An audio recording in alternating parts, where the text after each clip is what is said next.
ঈদুল আজহা উপলক্ষে বিশ্বজুড়ে প্রতি বছর আনুমানিক প্রায় 5 থেকে 10 কোটি পশু কুরবানি করা হয়।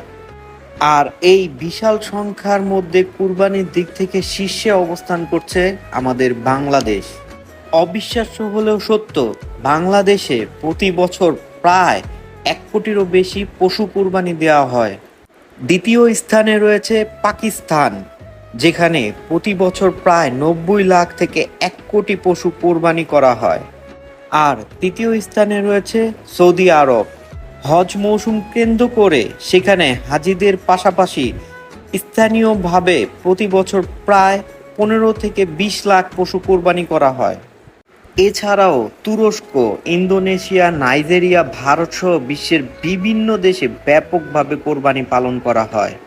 সর্বশেষ কথা একটাই, বনের পশুকে কোরবানি করার আগে মনের পশুকে কোরবানি করা উচিত।